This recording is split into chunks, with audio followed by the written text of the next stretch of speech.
तो hello guys, इसमें मैं आपको बताने जा रहा हूँ मैं जीएसटी।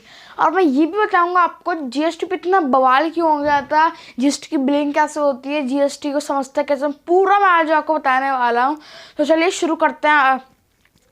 देखो, जीएसटी कहता है one one one country one tax, लेकिन ये बात गलत है क्योंकि जीएसटी जो बना है वो दो चीज़ों से मिलके बना है। एक तो डायरेक्ट टैक्स और एक इनडायरेक्ट टैक्स। असल आपको टैक्स समझने पड़ेंगे। डायरेक्ट टैक्स वो होता है जो किसी पर्सन से लिया जाता है, लाइक इनकम टैक्स जो आपकी इनकम पे जो लगता है, कॉर्पोरेशन टैक्स जो नगर पालिका इन सब में जो टैक्स लगता है, प्रॉपर्टी टैक्स जब आप कोई प्रॉपर्टी खरीदता है उसमें जो टैक्स लगता है, गिफ्ट टैक्स जैसे कुछ एनवलप आया है, फास्टैग आया है या कुछ चीज़ आई तो उस पर गिफ्ट टैक्स निकला है। अब ये होता है इनडायरेक्ट टैक्स।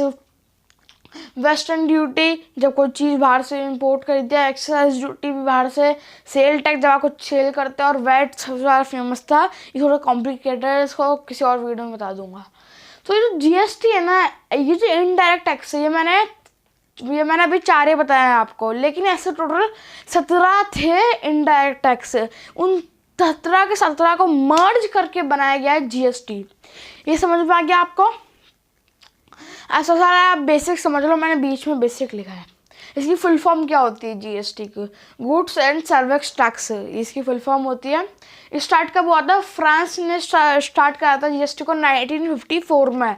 हमारा जो मॉडल है वो इंडिया वाला खुद का मॉडल नहीं है, वो मॉडल है कनाडा का। मतलब इंडिया पे जो भी मैं बताऊंगा ना, ये सारी चीज़ें कनाडा में भी होती है। मॉडल तो इंडिया, मॉडल तो कनाडा का है ना। अगर आप जीएसटीआर नहीं करते हो, जो बताने वाला हूँ मैं, उसमें आपको 5 साल की जेल होती है। प्रेसिडेंट ने इसमें साइन कर दिया था 8 सितंबर 2000 कहीं पर। और सबसे पहले और इसमें जो हमारी जो इंडियन पॉलिटी है उसके आर्टिकल 171 में लिखा गया है कि सारे के सारे स्टेट्स को, पूरा जीएसटी सब बताया गया उसमें, सारे के सारे स्टेट्स को साइन करना पड़ेगा। तो सबसे पहले आसाम ने करा था और सबसे लास्ट में जम्मू कश्मीर ने करा था, और ये एप्लीकेबल हो गया था 1 जुलाई 2017। ठीक है, अब चलिए पढ़ते हैं। देखो, ये आप समझ लिया इनडायरेक्ट टैक्स को मर्ज करके जो 17 थे उनको जीएसटी बनाया गया है। अब ये इनडायरेक्ट टैक्स लगता किस पे, ये तो मैंने आपको मोटा मोटा बताया, आपको अच्छे समझ में आएगा। डायरेक्ट टैक्स अच्छे समझ में आया होगा, डायरेक्ट टैक्स आप समझ गए, लेकिन अब इनडायरेक्ट टैक्स बता दो। इनडायरेक्ट टैक्स बेसिक जो होता है, इसका मतलब ये किसी परचेज, जब आप कोई चीज़ करते हो और जब किसी चीज़ को सेल करते हो, उन्हीं पे लगता है इनडायरेक्ट टैक्स। अब ये जीएसटी देना किसको पड़ेगा? जिसका 8 से 9 लाख का ऊपर का लेन देन हो, और जो हिली एरियाज में 8 से 9 लाख बहुत ज़्यादा हो जाता है, बहुत बड़ी दुकान होती है, पॉपुलेशन भी कम होती है, इसीलिए वहाँ पर इस अमाउंट को 3 to 7 लाख ही रखा गया। ठीक है, अब देखो मैं आपको बताता हूँ जीएसटी में इतना बवाल क्यों हो गया था कि हम नहीं देंगे जीएसटी, ये सब क्यों हो गया था। तो जीएसटी है ना, उसके 4 टाइप के प्रकार है।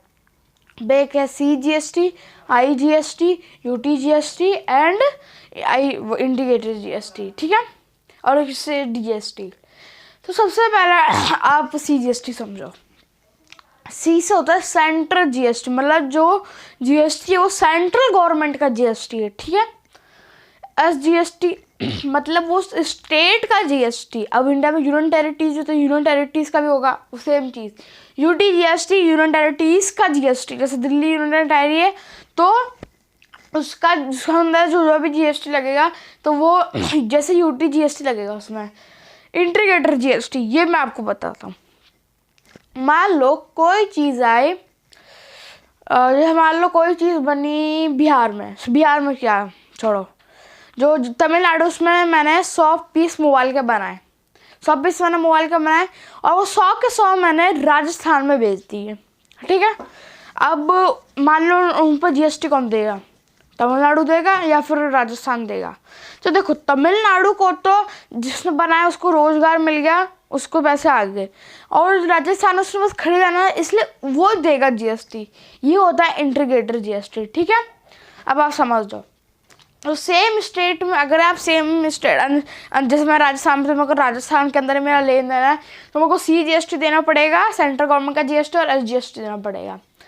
और अगर मैं सेम यूनियन टेरिटरी में दिल्ली में रहता हूँ तो मैं कोई GST देना पड़ेगा और यूटी GST देना पड़ेगा। और अगर मैं आउट कभी स्टेट के किसी यूनियन टेरिटरी के, जैसे मैं दिल्ली से राजस्थान, तो यूनियन टेरिटरी से मैं स्टेट में आ रहा हूँ ना, उन सब का मान्य नहीं रखता। अगर मैं स्टेट से बाहर व्यापार कर रहा हूँ तो मेरे पे लग जाएगा IGST। आप देखना जब भी कोई चीज़ आएगी ना फ्लिपकार्ट पे तो उस पर भी GST लगता है, ठीक है। अब आपको समझाता हूँ मैं इनपुट एंड आउटपुट। तो देखो इनपुट क्या होता है, जो चीज़ आप खरीदते हो, और आउटपुट क्या होता है, जो आप चीज़ बेचते हो, ठीक है। ये समझ में आ गया ना आपको। अब मान लो इनपुट में अपन लेते हैं 100 रुपीज़। मैंने किसी से 100 रुपीज़ खरीदे, जिस मान लो मैं शॉपकीपर हूँ, मैंने 100 रुपीज़ खरीदे, मतलब 100 रुपीज़ की आइटम खरीदी मैंने। अब उस पर 10% GST लगेगा तो हो जाएगा 110 रुपये हो गए, जिसमें से मैंने GST के रूप में कितना दिया, 10 रुपये। ये हो गया इनपुट आपका। अब आप समझते हैं, मैंने जब बेचा तो मैंने उसको प्रॉफिट में भी रखा, तो मैंने 40 रुपये का लगभग प्रॉफिट लगा। तो मेरा जो वो है, मैंने भेजा उसको 150 में, तो 150 में 10% GST लगेगा, हो गया 160। तो जो 160 हुआ तो 10 मैंने रुपये GST के रुपए दिए, ठीक है। अब आउटपुट माइनस इनपुट करना, मतलब 10 - 15 करना है आपको, तो बचा कितना, 5 बचा। तो 5 रुपये ही मेरे को GST देना है। लोग कह रहे थे जो ये तो है ना GST, और सरकार इसको भी समझना नहीं पाई, इनपुट और आउटपुट। वो मैंने समझा दिया ना आपको। नरेंद्र मोदी आते कहीं पर भी भाषण दे रहे पूरी न्यूज़ पे, तो हर इंसान देख ही लेता ज़्यादातर, समझ में आ जाता। पता नहीं गवर्नमेंट भी क्या कर दे रही थी। तो GST था ना, इस पर बवाल क्यों हो गया था कि हमको यूटी GST, जैसे कोई चीज़ पर 28% GST लगा, 28% मेरे को यूटी GST देना, 20% रेट मैंने तो वो सेंट्रल GST देना, 20% मैंने SGST देना, 28% इंडिकेटर GST। ऐसे तो हमारा पूरा सारा खेल ही ख़त्म हो जाएगा। ऐसा नहीं है भाई। मैंने जो भी बताया था ना, सेम स्टेट सेम यूटी और अदर स्टेट या यूटी में वही रूल्स लगेंगे आपको। अब ये चीज़ भी सरकार समझ में नहीं आया, पता नहीं सरकार करती क्या है, मेरे को ये समझ में नहीं आता है, ठीक है। अब आपको समझाते हैं GSTR क्या होता है। GSTR मीन्स होता है GST, goods and service tax return. देखो जो आउटपुट था ना, वो 10% वो कस्टमर ने दिया आपको GST, तो आपको लौटाना होता है गवर्नमेंट को GST, क्योंकि जो मेन सोर्स होता है GST गवर्नमेंट का पैसे कमाने का, वो टैक्स ही होता है GST मीन्स, ठीक है। तो GSTR ये आपको पर मंथ 10 महीने के हिसाब से वो करना पड़ता है, क्या कहते हैं, GSTR करना पड़ता है। और एक अंडर कंपोजिशन स्कीम आती है, उसको भी बताऊंगा मैं। ये जो चार्टर अकाउंट जो होता है ना आपका, जो जब आप किसी से भी GSTR करवाते होंगे तो आपका उस अकाउंट का एक सीक्रेट एक मैनेजर होता है, वही आपको GSTR करता है, एकदम इनडायरेक्टली वही करता है आपको GSTR, है ना।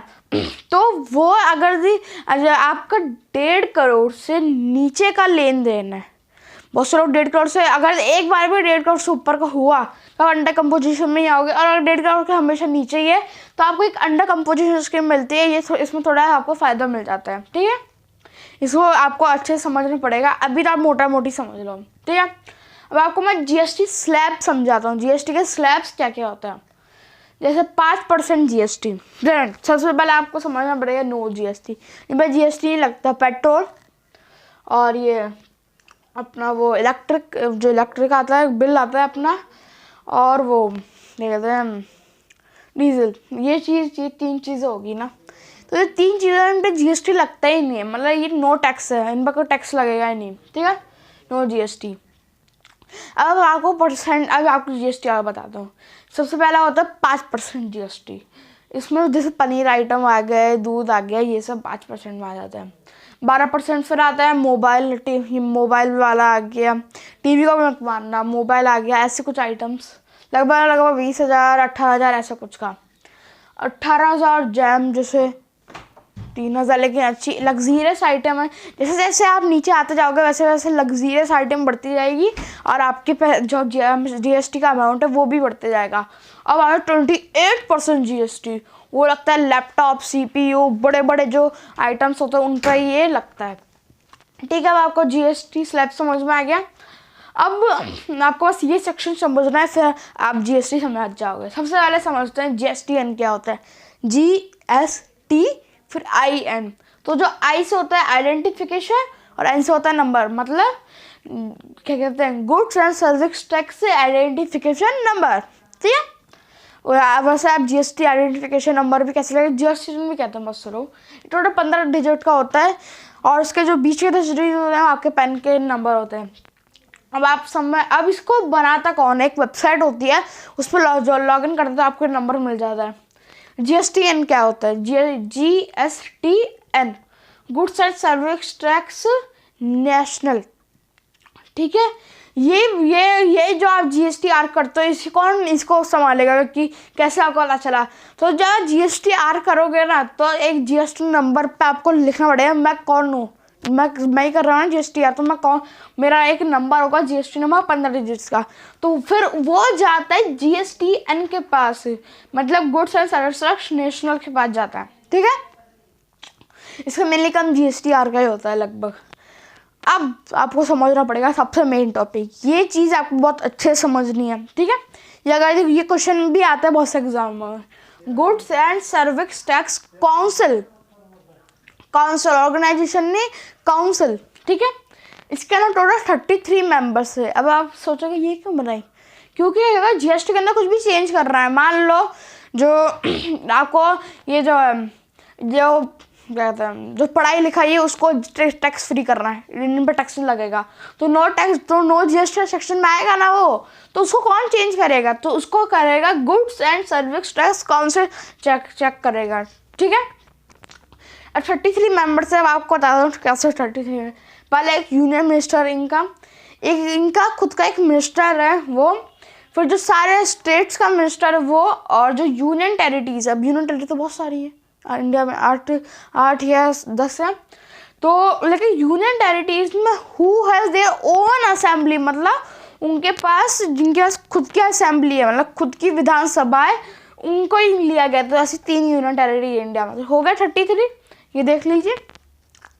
अब आपको अगर ये चेंज करना है तो ये सब दारों समझ लिया। अब चेंज कर रहे हैं तो जिस पार्टी को चेंज करना होता है ना, इसके अंदर जिस भी को चेंज करना होता है वो अपने एक बिल लाता है। बिल मतलब वो बिल मत समझना इलेक्ट्रो बिल वो सब नहीं, एक बिल को एक इंसान लाता है, वो मतलब संशोधन। ठीक है, तो ठीक है, अब आपको समझाता हूँ मैं। तो 100 जो संशोधन था, संशोधन बिल एक ही होता है, मैं आपको बिल में समझा देता हूँ। बिल आप इंसान समझना। ठीक है, तो जो 100 ये मैंने लाइन करी ना, ये पास वाली लाइन है और ये फेल वाली लाइन है। ठीक है, तो जो 100वां जो बिल लाया गया था वो पास हो गया था, तो वो उस टाइम कांग्रेस की सरकार थी, तो कांग्रेस ने 100वां बिल पास करवा दिया, तो वो उसका 100वां नाम होगा। जो 100 बिल आया वो फेल हो गया, अगर ये भी पास होता तो ये 101 आता। ठीक है, तो ये नहीं आता 101, क्योंकि ये तो आया ही नहीं ना। और जैसे जैसे नीचे अब ये फेल हुआ ना, जैसे इतने फेल हुए, मतलब टोटल 21 फेल हुए शायद से। 122 जो बिल था वो पास कराया गया, तो वो पास वाला लाइन में कितना माना जाएगा उसको, 101 पास वाला बिल। ठीक है, फिर ऐसा अभी चलता है, अभी तो पता नहीं कितना ही बिल चल रहे होंगे। This bill is passed by BJP. फिर जब बीजेपी आई थी, नरेंद्र मोदी जी की सरकार, उसने पास करवाया था, कांग्रेस वालों से हो ही नहीं रहा था, तो फिर बीजेपी सरकार आई और उसने 122 बिल, एक उनका फर्स्ट ट्रायल था, फर्स्ट ट्रायल में एक बिल को पास करवा दिया। और अब तो कोई भी करवा सकता है पास बिल, वैसे बस थोड़ा दिक्कत तो होती है। तो इस तरीके से आपको पूरा GST समझ में आ चुका है। मिलते हैं अगली वीडियो में। और गाइस, अब मैं 7-8 दिन तक गायब रहूँगा, तो वो बता दूंगा मैं कहाँ जा रहा हूँ मैं। तो इस वीडियो के लिए इतना ही रखते हैं, मिलता है अगली वीडियो में। Bye bye.